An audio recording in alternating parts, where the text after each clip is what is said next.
Welcome back. आज हमारा react JS का 14 ट्यूटोरियल है जिसमें हम मज़ीद रिएक्ट के बारे में पढ़ेंगे।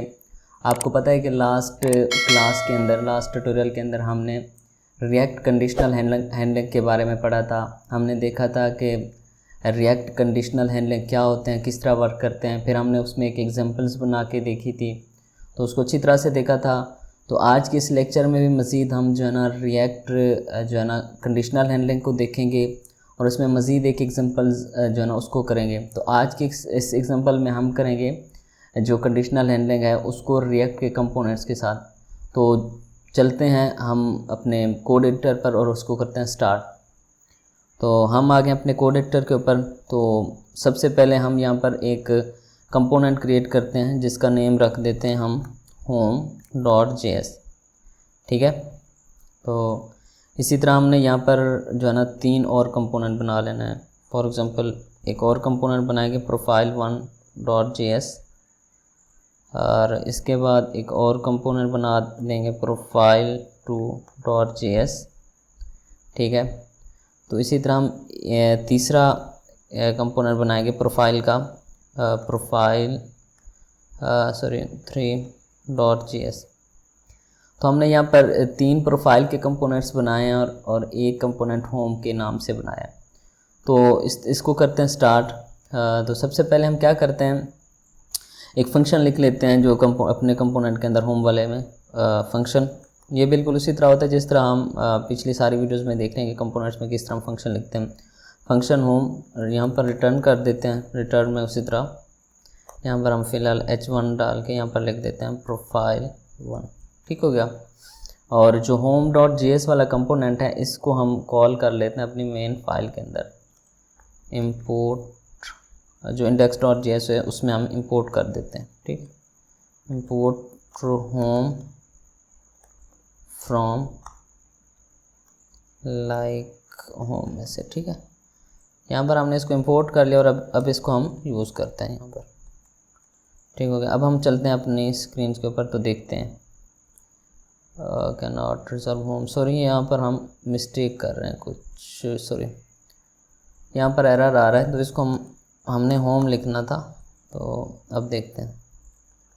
सॉरी, अगेन एरर आ रहा है डिफ़ॉल्ट। सॉरी, असल में जब हम कोई भी कंपोनेंट क्रिएट करते हैं उसको क्रिएट करने के बाद हमें इंपोर्ट करना पड़ता है, एक्सपोर्ट करना पड़ता है, एक्सपोर्ट डिफ़ॉल्ट। तो हम इसको मिस्टेक कर रहे थे। तो अब देखेंगे कि हमारे पास ये वर्क कर रहा होगा।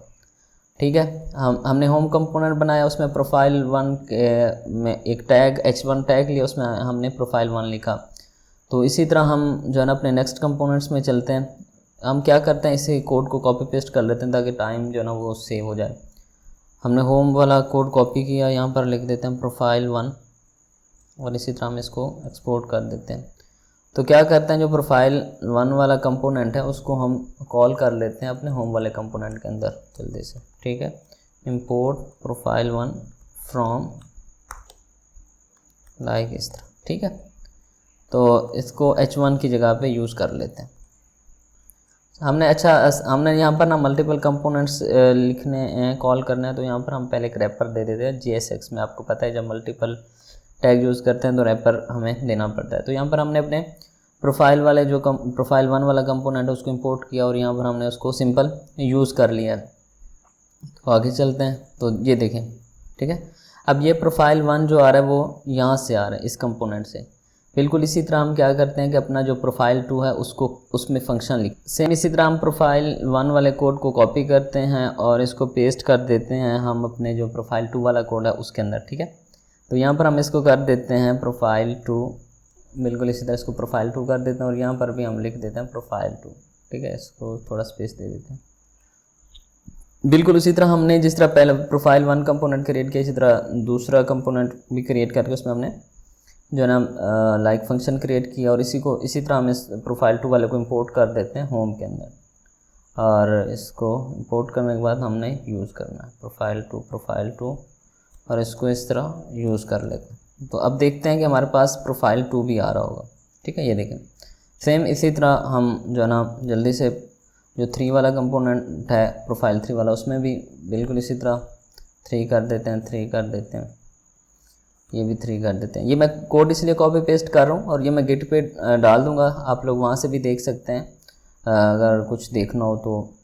बाकी इसलिए कॉपी पेस्ट कर रहा हूँ ताकि आप लोगों का टाइम सेव हो जाए। तो इसको इस तरह हम कॉल कर लेते हैं होम के अंदर कॉल करने के बाद यहाँ पर हम सिंपल इसको यूज़ कर लेते हैं। तो अब देखिए हमने तीन कंपोनेंट्स बनाए प्रोफाइल के, एक मेन home.js के कंपोनेंट बनाए, उनको बारी बारी हमने home.js वाले कंपोनेंट्स के अंदर ना कॉल कर लिया। तो कॉल करने के बाद अब हम यहाँ पर जो है ना मेन जो हमारा आज के लाइक लेक्चर में क्लास में देखना है वो है लाइक कंडीशनल हैंडलिंग। तो लाइक इन कंपोनेंट्स को हमने कंडीशन वाइज कॉल करना है। तो आपको पता है कंडीशनल हैंडलिंग जब भी हम यूज़ करते हैं तो हमें स्टेट का इस्तेमाल करना पड़ता है। तो स्टेट को इस्तेमाल करने के लिए सबसे पहले हमें स्टेट को इंपोर्ट करना पड़ता है फ्रॉम रिएक्ट। ठीक है, हम इस जो है ना स्टेट को इंपोर्ट कर लेते हैं। तो ऑटोमेटिकली टॉप पे इंपोर्ट हो गया, ये देखिए। इंपोर्ट करने के बाद आपको पता है यहाँ पर हम कांस्टेंट एरे के अंदर इस तरह डिफाइन करते हैं। तो यहाँ पर डाटा फिलहाल कर देते हैं और यहाँ पर कर देते हैं सेट डाटा। इस तरह करने के बाद यहाँ पर कर देते हैं यूज स्टेट। ठीक है, यूज स्टेट के अंदर हमें वैल्यू असाइन करनी पड़ती हैं। तो हम पहले एक वैल्यू असाइन कर देते हैं प्रोफाइल 1। ठीक, तो या प्रोफाइल 1 कर दें, अगर प्रोफाइल 1 नहीं करना तो यहाँ पर जस्ट 1 कर देते हैं ताकि आप लोग कंफ्यूज ना हो। तो यहाँ पर हमने स्टेट भी डिफ़ाइन कर दी और उसमें वैल्यू भी लाइक असाइन कर दी यूज स्टेट के अंदर। तो यहाँ पर अब हम जस्ट कंडीशंस लगाते हैं। तो यहाँ पर अपने सबसे पहले करली ब्रैकेट्स लगानी है। करली ब्रैकेट्स लगाने के बाद हमने यहाँ पर लिखना है डाटा, जो कि हमारे यहाँ से स्टेट से आ रहा है, ये वाला। ठीक, ये वाला वेरिएबल कह लें। ये वेरिएबल यहाँ पर हमने लगाना है डाटा के अंदर। डाटा के बाद हमने सिंपल यहाँ पर इज़ इक्वल टू लगाने के बाद यहाँ पर हमने 1 लिखना है। आगे इस तरह आपने क्वेश्चन मार्क डालना है। तो क्वेश्चन मार्क डालने के बाद हमने ना यहाँ पर अपना प्रोफाइल जो 1 है उसको कॉल करनी है।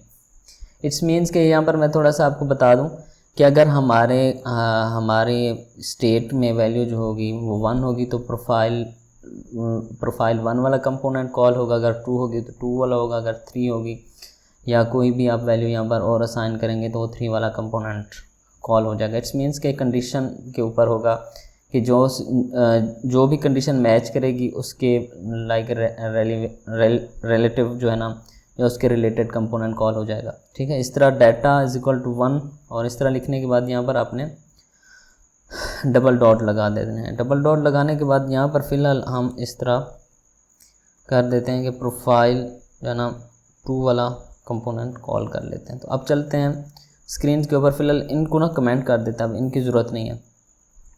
तो ब्राउज़र पे चलते हैं तो देखते हैं कि क्या रिज़ल्ट हमारे पास आता है। तो ये देखिए, ठीक है, अब ये हमारे पास जो रिज़ल्ट आ रहा है वो या जो आउटपुट आ रही है वो प्रोफाइल 1 आ रही है। उसकी रीज़न ये है कि यहाँ पर हमने जो वैल्यू असाइन किया 1 है और यहाँ पर डाटा में हमने ये कहा है कि अगर हमारे पास कंडीशन में अगर वैल्यू 1 हो तो प्रोफाइल 1 वाला कंपोनेंट्स दिखाएं, अदरवाइज़ 2 वाला दिखाएं। अगर मैं यहाँ पर कोई भी 0 कर दूँ, 3 कर दूँ, कोई और वैल्यू कर दूँ, मैं 0 कर देता हूँ। ठीक है, तो हमारे पास प्रोफाइल 2 वाले कंपोनेंट की वैल्यू आ जाएगी जो कि प्रोफाइल 2 है। ठीक, तो ये देखें। आई होप यहाँ तक आपको अच्छे से समझ आ गया होगा। तो हम आगे चलते हैं। आगे बिल्कुल इसी तरह अब मल्टीपल कंडीशंस लगाते हैं कि लाइक डाटा 1 है तो ये वैल्यू आनी चाहिए, 2 है तो ये आनी चाहिए, 3 है तो ये आनी चाहिए। सिंपल हम लोगों ने यहाँ से इसको करना है कॉपी करने के बाद जो हमने ये यहाँ पर कॉलन लगाया है कॉपी कर लेते हैं डाटा को, और ये जो कॉलन लगाया है इसके बाद हम इसको लगा देते हैं। और यहाँ पर हम 2 कर देते हैं कि अगर डाटा 2 हो तो हमारे पास कौन सा कंपोनेंट लोड होना चाहिए, प्रोफाइल 2 वाला।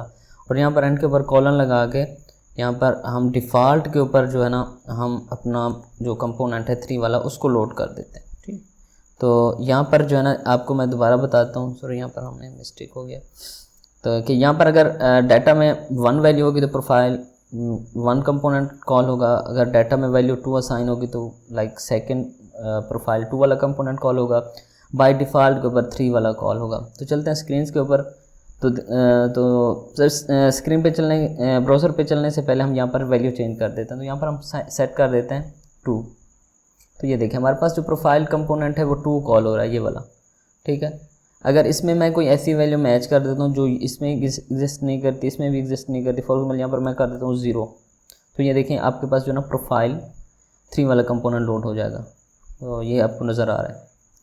ठीक है। तो इस तरह हम जो है ना जो कंडीशनल हैंडलिंग है उसको हम जो रिएक्ट जेएस है कंपोनेंट लाइक कंडीशनल हैंडलिंग के अंदर इस तरह कंपोनेंट्स यूज़ करते हैं। इट्स मीन्स कि जब हमने बहुत बड़ी एप्लीकेशन बनानी होती है रिएक्ट के अंदर, तो हम इस बेस के ऊपर लाइक अगर ये वाला कंपोनेंट चाहिए तो ये वाला इस बेस पे आएगा, मतलब मल्टीपल कंडीशंस लगा के हम कंपोनेंट सारे लोड नहीं करते, जिसकी ज़रूरत होती है जस्ट उसको लोड कर देते हैं।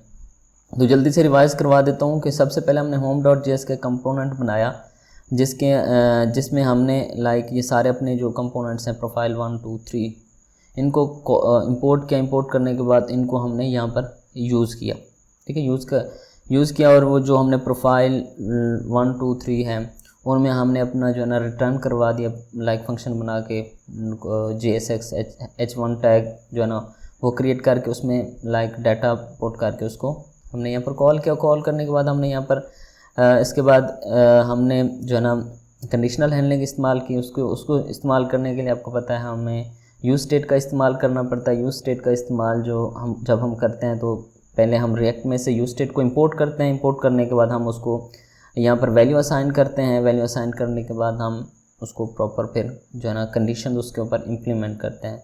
तो आई होप आपको ये अच्छे से कंडीशनल हैंडलिंग अच्छे से समझ आ गई होगी। कोई भी आपको क्वेश्चन है तो आप कमेंट बॉक्स में आके मुझसे ज़रूर पूछ सकते हैं। अगर आपको मेरी ये वीडियो पसंद आई तो आप प्लीज़ मेरे चैनल को सब्सक्राइब कर दें, मेरी वीडियो को लाइक कर दें और कमेंट कर दें। आप कमेंट बॉक्स में आके कुछ भी मुझसे पूछ सकते हैं, तो मैं आई होप आपको गाइड कर दूँगा। आज के लिए इतना ही। आप अपना ख्याल रखें, मिलते हैं नेक्स्ट वीडियो में। बाय।